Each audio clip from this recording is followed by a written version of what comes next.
नमस्कार। YouTube channel लिटकेन 2020 पर आप सभी दर्शकों का हार्दिक अभिनंदन।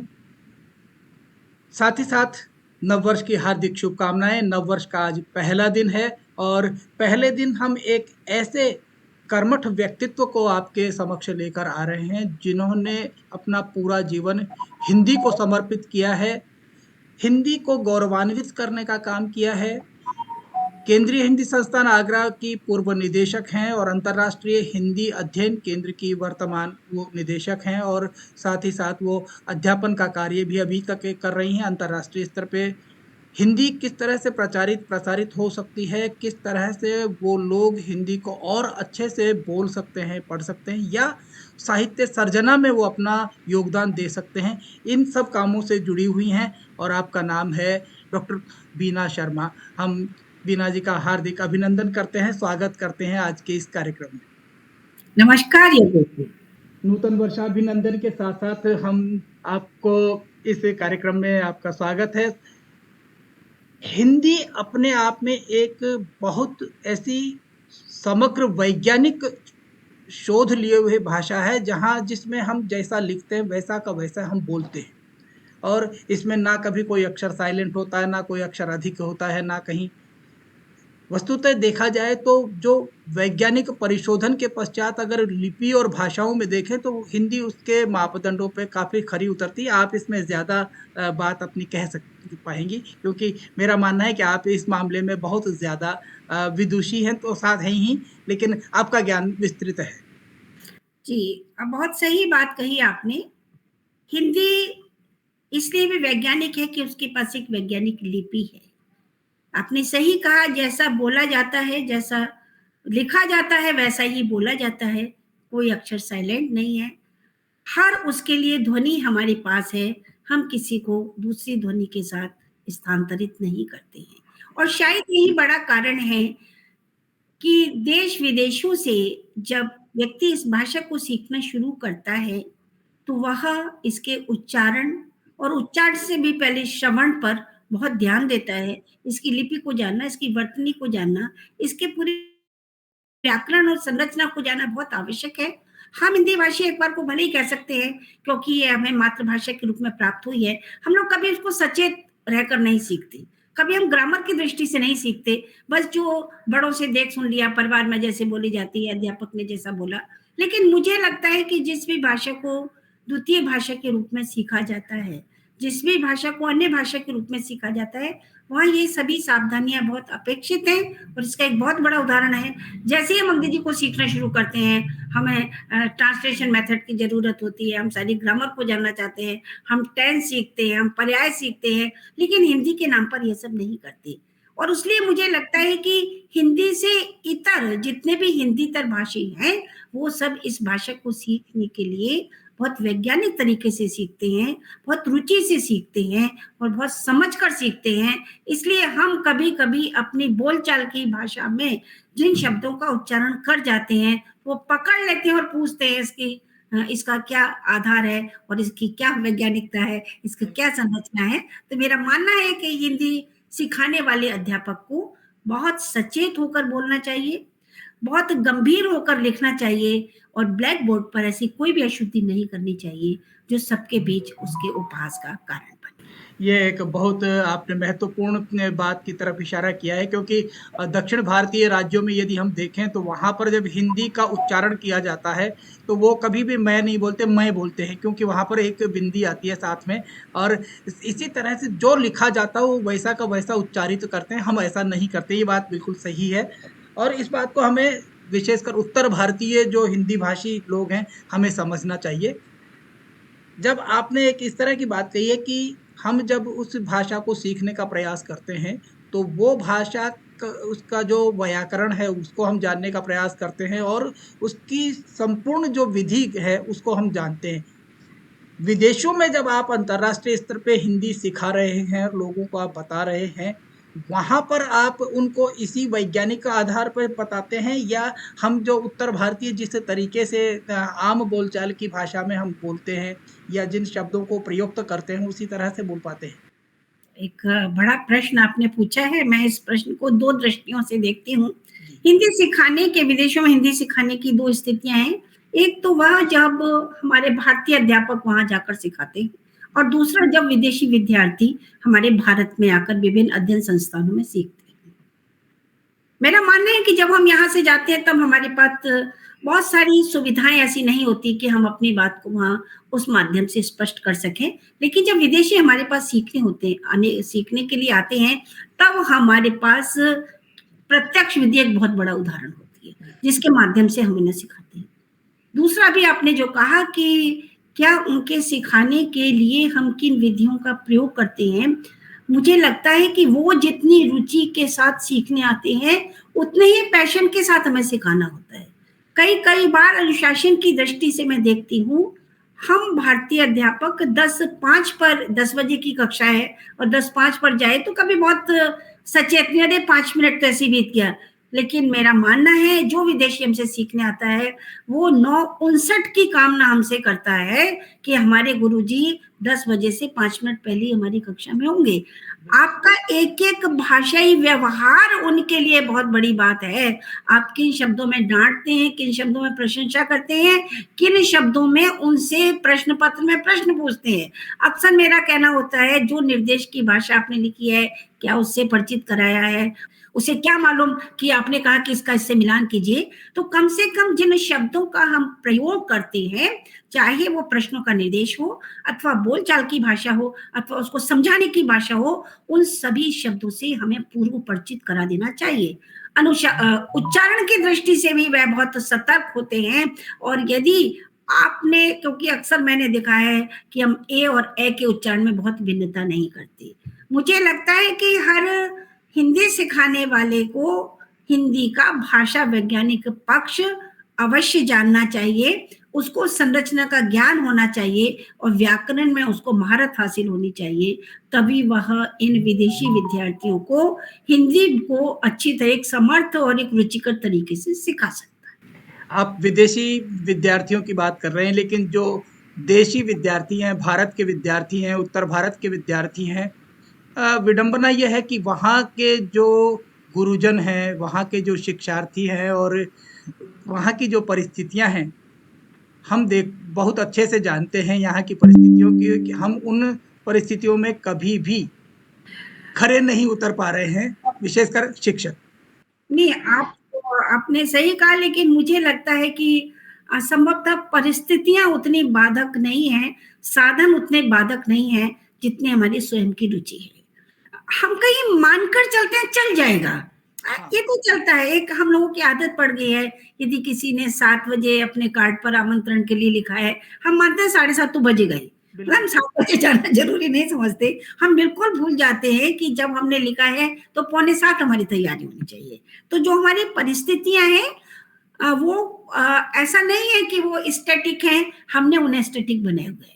हम उसमें भी बहुत कुछ कर सकते हैं, हम मानकर ही नहीं चलते। मतलब मैं एक उदाहरण आपको दे रही हूँ, यदि आप लिखें कि ताजमहल का वर्णन करो, तो वर्णन इतना एक वेग शब्द है कि वर्णन में वो क्या लिखे, वो ताजमहल तक आया उसका लिखे, यात्रा का वर्णन करे, ताजमहल का वर्णन कर, फिर आप जब उसके जांचक होते हैं तो आप किस बात पर उसको नंबर देते हैं? वर्तनी की त्रुटियों को तो आप देखते ही नहीं है, पैरा उसने कहां से शुरू उसको करते नहीं है, यानी आपके पास मार्क्स डिवीजन ही पर्याप्त नहीं है।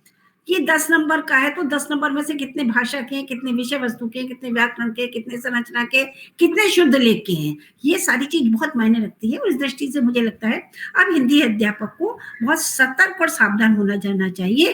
अब हमारे विद्यार्थी उतने कच्चे नहीं रहे। जब हम इसको अंतर्राष्ट्रीय स्तर पर भाषा को हम ले जा रहे हैं और एक जब हम यूएन की बात करते हैं, संयुक्त राष्ट्र संघ में बात करते हैं, विदेशों में हम ये गर्व के साथ कहते हैं कि हाँ, हिंदी हमारी ऐसी भाषा है जो दुनिया में दूसरे नंबर पर सर्वाधिक बोली जाती है, मंडारिन के बाद में। तो ऐसे में ये हमारा दायित्व बनता है, आप सही कह रही हैं, कि हम उसकी वैज्ञानिकता को, उसके उच्चारण को और उसके अध्ययन अध्यापन को भी बहुत अच्छे से समझें और समझाएं। अब बात, क्योंकि आप केंद्रीय हिंदी संस्थान की पूर्व निदेशक भी रही हैं, हिंदी संस्थान की जो गतिविधियां होती हैं, और विशेष रूप से मैं उस बात को, क्योंकि ये बात कई बार मेरे जहन में आती है और जब आकाशवाणी की मेरे कार्य रहा उसके दौरान भी, कि कुछ उर्दू के जो शब्द हैं उनको हम हिंदी में जब लेते हैं तो कुछ लोगों की मान्यता है कि जैसा जो शब्द है उर्दू में उनको उसको उसी रूप में हमें स्वीकार कर लेना चाहिए। लेकिन कुछ कहते हैं कि उसके नुक्ते हटा के हम लें। लेकिन जब गज़ल को हम यदि गज़ल कहेंगे तो फिर ऐसा लगता है किसी ने थप्पड़ मारा है। योगेश जी, मुझे लगता है कि ये जब हमने केंद्रीय हिंदी निदेशालय को ये दायित्व दिया कि हिंदी की कौन सी वैज्ञानिक लिपि होगी, हिंदी को कैसे लिखा और पढ़ा जाएगा, तो हमें उन सूक्तों का पालन भी करना चाहिए। केंद्रीय हिंदी संस्थान कभी भी नहीं कहता है, वो हमेशा जब होता है तो निदेशालय से पुस्तिका मंगाता है, उसी पुस्तिका को हम अपने विद्यार्थी को देते हैं, हम उसी का प्रयोग करते हैं, क्योंकि एक बार दायित्व देने के बाद फिर हमें बीच में इस तरह की बातें नहीं करनी चाहिए कि नुक्ता हटाया जाएगा, नहीं हटाया जाएगा, र किस रूप में लिखा जाएगा, ऊपर लिखा जाएगा, पूर्ण लिखा जाएगा। एक बार जब हमने एक व्यवस्था सौंप दी तो वहां से जो बनकर आता है हमें उस सबको स्वीकार करना चाहिए। इसमें स्वेच्छाचारिता का कोई प्रश्न नहीं है कि हिंदी संस्थान का मन आएगा वो लिखेगा या अन्य दूसरी संस्थाएं वैसे लिखेगी। हमेशा एक बॉडी होती है, गवर्निंग बॉडी होती है, वहां से चीजें तय होकर आती हैं, उसको हम सब स्वीकारते हैं। नहीं, मैं जो मेरा ये आशय ये है कि हमें किस रूप में, जैसे गज़ल को यदि हम जो मूल शब्द गज़ल है तो उसे स्वीकार करने में कहाँ आपत्ति है? जिस जिस भाषा का जो शब्द है उसको उसी रूप में लिया जाना चाहिए, जी। उसके साथ छेड़छाड़ उचित नहीं है। वहां व्यक्ति जो कहना चाहता है वो आप अपने उसमें लेकर आएंगे तो उसका प्रभाव हट जाएगा। एक बात और है कि जब हम ऑक्सफोर्ड डिक्शनरी की बात करते हैं तो वहाँ पर जब हमारे किसी भी हिंदी शब्द को डिक्शनरी में शामिल किया जाता है, हम बहुत प्रफुल्लित होते हैं और बड़े उल्लास के साथ हम कहते हैं हमारे शब्द को ऑक्सफोर्ड ने अपनी डिक्शनरी में जोड़ लिया है। लेकिन जब हमारी बात आती है, हिंदी की बात आती है, तो हम कहीं न कहीं थोड़ा-सा परहेज़ करते हैं बहुत सारे शब्दों को अपने उनको समायोजित करने में, समाहित करने में, और कहीं न कहीं ये सोचते हैं कि ये विदेशी भाषा का है या ये देशज किसी आंचलिक बोली का है। मैं समझती हूँ कि संभवतः अब ऐसा नहीं है। जी। और उसका एक बहुत बड़ा कारण ये है कि जब हम कहीं से कोई शब्द उधार लेते हैं तो उसकी प्रकृति को नहीं बदला करते, ना हम उसको अपने अनुरूप ढालते हैं, बल्कि वही शब्द धीरे धीरे, हिंदी की तो पूरी शब्दावली को आप देखिए, जहां से जो शब्द लिया उसी रूप में प्रचलित है।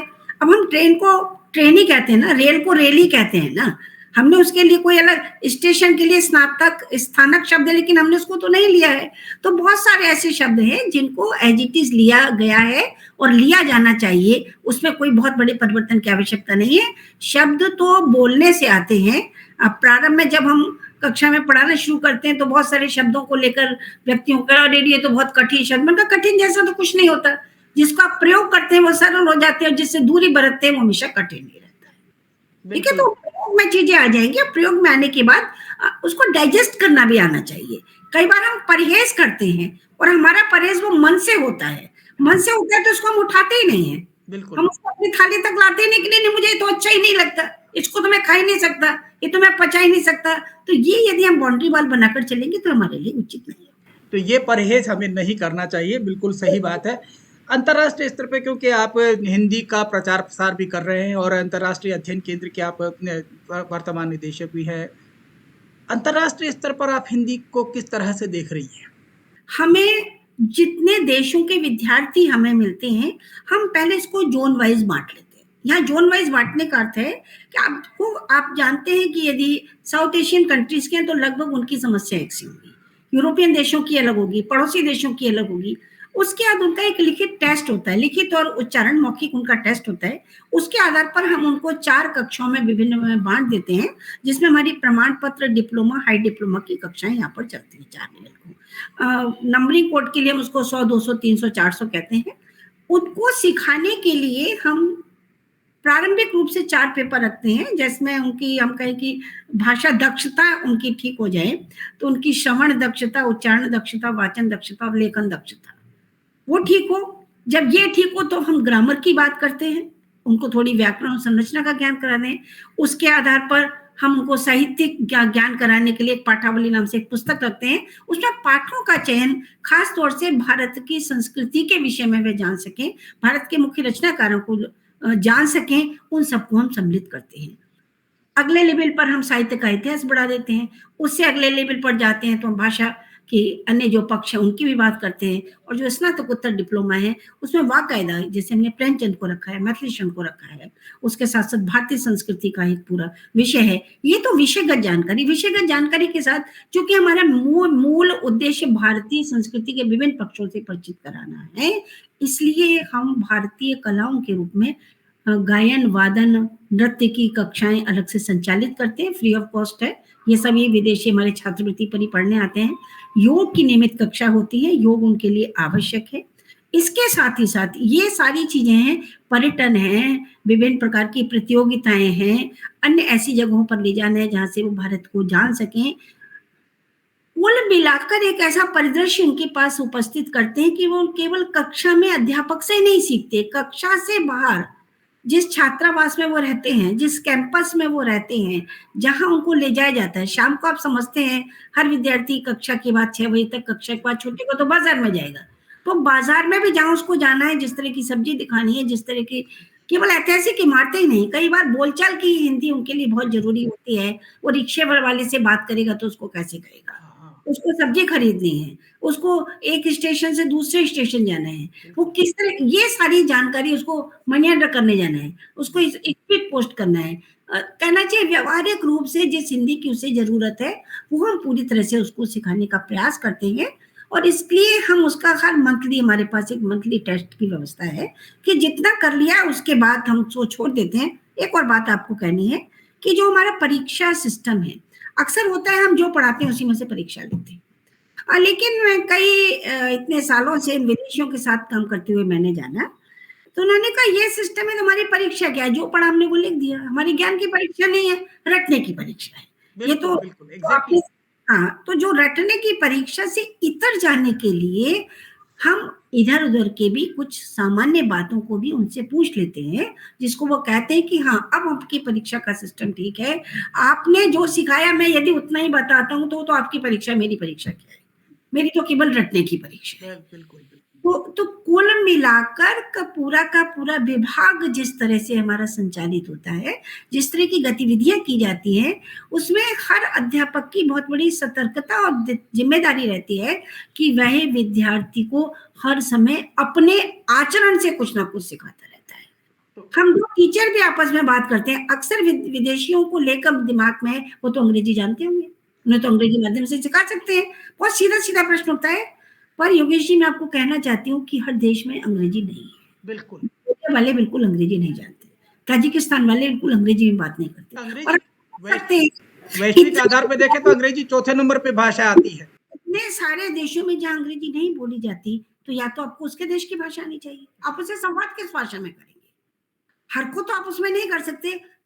मैंने कहा कि तब हम प्रत्यक्ष विधि की बात करते हैं। यदि उसे घूंघट बताना है तो वाकायदा घूंघट किया जाता है, उसको दिखाया जाता है, उसको एक बॉलीवुड सॉन्ग से जोड़ा जाता है, घूंघट की आड़ से दिलवर का समथिंग लाइक सॉन्ग करके। बिल्कुल, बिल्कुल। ऐसे साष्टांग प्रणाम है तो प्रणाम को करके दिखाते हैं। कई बार आप जानते हैं जाड़े की ऋतु में सिंघाड़ा आता है, अब सिंघाड़े का कॉन्सेप्ट उनके पास नहीं है, मान लीजिए उनके देश में नहीं था, तो वो चीज लाकर दिखाते हैं। आप मीठे की बात ही कर रहे हैं तो जितनी मिठाइयाँ हैं, अब लड्डू गोल है, बर्फी तिकोनियाँ उस आकार में हैं। अब ये सारे आकार सिखाने के लिए मीठे की कितनी वैरायटी है आपके पास, आपके लिए चीनी भी मीठा है, बूरा भी मीठा है, तगार भी मीठा है, शक्कर भी मीठा है, गुड़ भी मीठा है।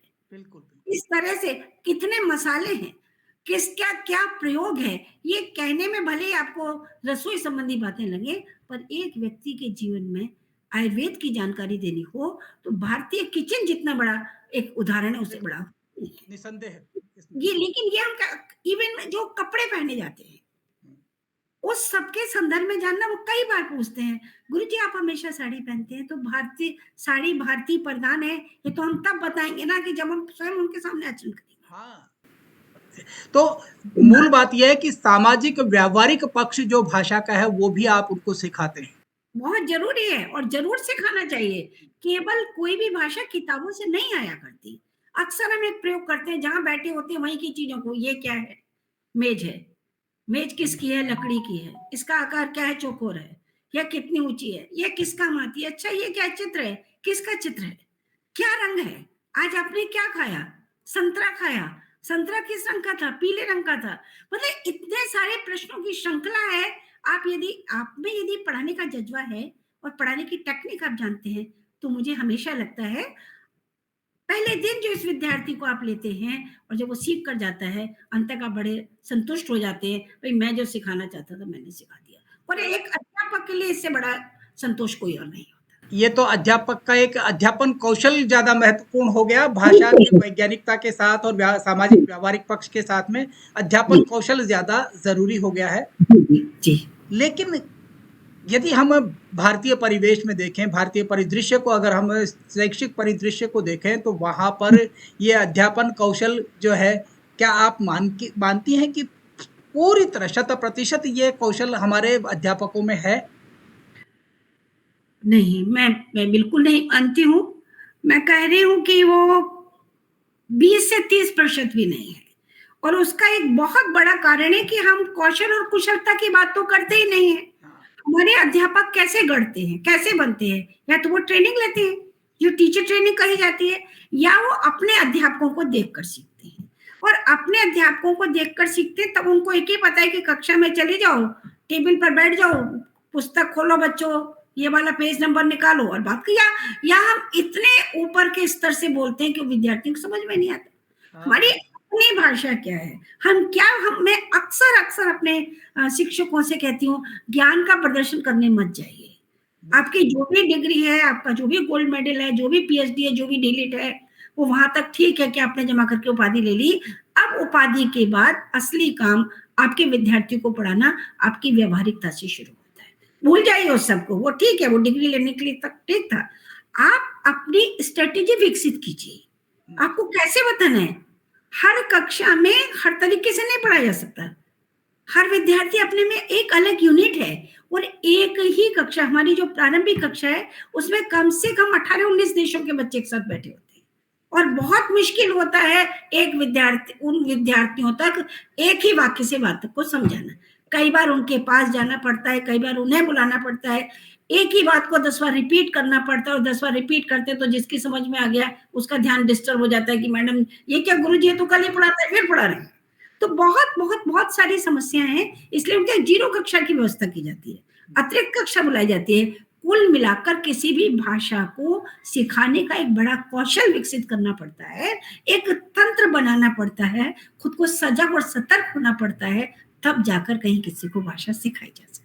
विदेशियों को हिंदी सिखाने के लिए हिंदी शिक्षण का अंतर्राष्ट्रीय परिप्रेक्ष्य और भारतीय सांस्कृतिक प्रतीक केंद्रीय हिंदी संस्थान से प्रकाशित है और हिंदी शिक्षण का अंतर्राष्ट्रीय परिप्रेक्ष्य नई किताब प्रकाशन से प्रकाशित है।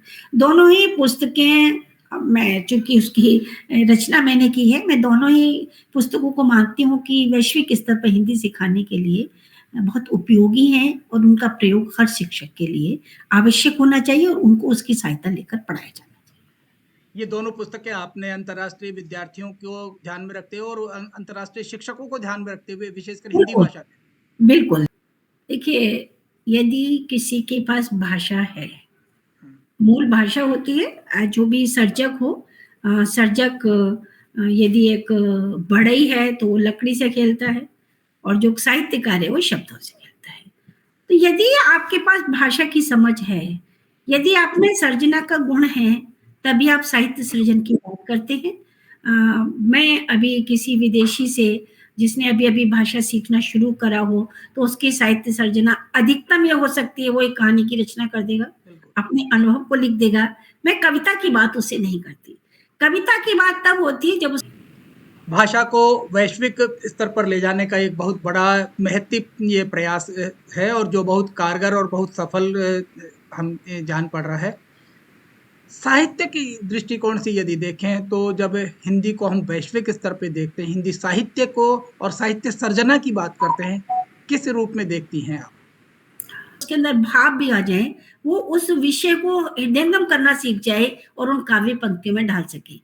इसलिए जब भी साहित्य सर्जना की वैश्विक स्तर पर बात आती है, तो मैं हमेशा गद्य साहित्य की बात पहले करती हूँ, क्योंकि गद्य लिखा जा सकता है, लेकिन पद्य के लिखने के लिए आपको हृदय को भी जुड़ना पड़ता है। वाह! आपकी वो भाव बहुत बड़ी बात कही है आपने। तैयार करनी पड़ती है। ऐसे नहीं होता कि हम किसी को भी खड़ा कर देंगे, और यदि वो कविता लिखेगा भी तो गद्य कविता ही होगी। बिल्कुल, बिल्कुल। केवल अपनी बातों को छोटे-छोटे टुकड़ों में करेगा। हालाँकि और इससे फिर बिल्कुल। उनके और लिए जिस आपने लिखी। भारतीय सांस्कृतिक प्रतीकों से हम भारतीय परिचित नहीं हैं, पर मुझे कई बार लगता है हाथ में कलावा बांधे होते हैं, तिलक लगाए होते हैं, तो विदेशी विद्यार्थी का प्रश्न होता है ये क्यों? तो उन सब मैंने 25 प्रतीकों को लेकर उसमें समेटा है भारतीय सांस्कृतिक प्रतीक में। एक बड़ी योजना थी, कम से कम 100 लेने थे, लेकिन इधर प्रशासनिक कार्यों में 6 वर्ष उलझा रहने के कारण वो एक ही कड़ी तैयार हो पाई। अब इस साल मेरी सेवानिवृत्ति है अक्टूबर 24 में, उसके बाद इन सब काम पर लगूँगी और आगे वैश्विक अटल हिंदी को कैसे किया जा सकता है, उसके लिए प्रयास जारी। जी, जी, मैं कहना चाहूँगी इस दृष्टि से श्रीलंका पहले नंबर पर रखूँगी, मॉरीशस, सूरीनाम, हालाँकि तीनों ही आप कहेंगे हमारे पड़ोसी देश हैं। इसके साथ ही साथ हमारे तजाकिस्तान के विद्यार्थी, अफ़गानिस्तान के विद्यार्थी, और अभी मैं बिल्कुल अद्यतन बात करूँ तो हमारे तुर्कमेनिस्तान के विद्यार्थी, नाटक लिखना, कहानी लिखना, उपन्यास लिखना तो और स्तर के वो हैं। मेरा मानना है, और अभी तक जितना वैश्विक स्तर पर साहित्यिक सृजन हुआ है, मैं उनकी बात नहीं कर रही जो प्रवासी भारतीय हैं, भारत से गए हैं और वहाँ जाकर साहित्य सृजन कर रहे हैं, क्योंकि उनकी भावभूमि यहाँ की है। मैं उनकी बात भी नहीं कर रही हूँ कि जो जिनको वर्षों हो गए, वर्षों से जो लेखन कर रहे हैं। पुष्पिता अवस्थी को यदि हम बात करें या मृदुल की बात करें, तो वो सब भारतीय संस्कार हैं, उनमें वो हैं। लेकिन एक ऐसा विदेशी रचनाकार जो उस भूमि पर पैदा हुआ है, जिसने वहां की भाषा से सीखा है, उस परिवेश में वो जितना कर पाता है, असली साहित्य सर्जना हम उसको कहते हैं। बीना जी का सफर जारी है। निश्चित जारी रहेगा, और अब से नहीं जारी है। वो जब मेरी षष्ठी पूर्ति थी, 60 वर्ष थे, 2059 का मेरा जन्म है, 2019 में, तब मैंने उसको शुरू किया था कि और क्या मैं काम करूं, मुझे भाषा, सफर, ये सब इनका जो आगे का जो है रास्ता बहुत साफ दिख रहा है, आगे बहुत आगे तक जाएगा। चलते चलते आपसे यही पूछेंगे कि अंतर्राष्ट्रीय स्तर पर, भारतीय स्तर पर और साहित्य के स्तर पर आप हिंदी को किस तरह से देख रही हैं? आपने जिन 3 स्तरों की बात की है, मैं कहूँ भारतीय स्तर पर शायद हमें थोड़ा-सा सतर्क और समझ बनानी बाकी है। अंतर्राष्ट्रीय स्तर पर अगले पक्ष में बहुत रुचि है, उनके प्रति हमें बहुत सावधान होने की ज़रूरत है। बाकी मुझे लगता है कि हर व्यक्ति अपनी-अपनी योग्यता के अनुसार जो गिलहरी प्रयास कर रहा है, यदि उतना भी करता रहे, तो वह दिन दूर नहीं जब हिंदी विश्व पटल पर तो छाई हुई है, अब हम क्या कहेंगे छाएगी। सीमाएँ हैं, अपनी सीमाओं में रहते हुए जो किया जा सकता है, सबका घर परिवार पहली प्राथमिकता पर होना चाहिए, होता है, और वही लेकर हम अपनी नौकरी करें, कितने भी बड़े हो जाएँ, विदेशों में पहुँच जाएँ, कहीं पहुँच जाएँ, लेकिन अंत में जिसको कहते हैं फिर जहाज पर आवे, जैसे उड़ जहाज को पंछी फिर जहाज पर आवे, हम सबकी वही स्थिति है, और अपनी-अपनी स्थितियों में अपने-अपने सरोकार देखते हुए हम जितना आगे बढ़ सकें, हमें बहुत जल्दी आगे चलना चाहिए। समय सबके पास बहुत कम है, और इस समय सीमा को ध्यान रखते हुए यदि हमारे कदम थोड़ी तेजी से चलें, तो लगता है कि शायद हम बेहतर कर पाएंगे। बीना जी, आपने इतनी महत्वपूर्ण जानकारियां विशेषकर हिंदी भाषा के लिए दी हैं और अंतर्राष्ट्रीय विद्यार्थियों के लिए किस तरह के मापदंड आप रख के चल रहे हैं, ये बहुत महत्वपूर्ण जानकारी है। और हमें उम्मीद है हमारे जो भारत में बसे हुए लोग हैं, जो हिंदी से प्रेम करते हैं, हिंदी से जुड़े हुए हैं, उनके लिए भी आँख खोलने वाली बहुत सारी आपने बातें कही हैं, विशेषकर उत्तर भारतीय लोगों के लिए। इस तरह की बेबाकी हर व्यक्ति में अगर देखने को मिल जाए तो हमारे हिंदी का जो भविष्य है और कहीं ज़्यादा उज्जवल हो सकता है, ऐसा मेरा व्यक्तिगत तौर पे मानना है। आपका बहुत-बहुत आभार जो आपने हमारे चैनल के लिए इतना समय दिया है। तो ये थी हमारी बातचीत प्रोफ़ेसर बीना शर्मा से, जो कि अंतर्राष्ट्रीय हिंदी अध्ययन संस्थान की निदेशक हैं और केंद्रीय हिंदी संस्थान की पूर्व निदेशक हैं। हिंदी सिखा ही नहीं रही हैं, बल्कि रोज़ाना इनका एक सफ़र जारी है, क्रम एक इनका लिखना बदस्तूर जारी है। जैसा इन्होंने बताया 15 खंड इसके हैं, 2 खंड अभी प्रकाशित हुए हैं, 2 खंडों पे पुरस्कार मिला हुआ है। आगे भी इनका सफ़र जारी रहेगा। हम इसी तरह से इनसे भविष्य में भी बात करने का प्रयास करेंगे, आप तक पहुँचाने का प्रयास करेंगे। आपने हमारे चैनल को ये देखा है, हमारी ये बातचीत आपको कैसी लगी है? हमें उम्मीद है आप अपनी प्रतिक्रियाएँ देंगे। प्रतिक्रियाएँ देने के लिए आप कमेंट बॉक्स में जाकर अपनी प्रतिक्रियाएँ लिख सकते हैं, लाइक करें और यदि हमारी बातचीत पसंद आई हो, तो हमारे चैनल को सब्सक्राइब भी करें। आपका बहुत-बहुत धन्यवाद।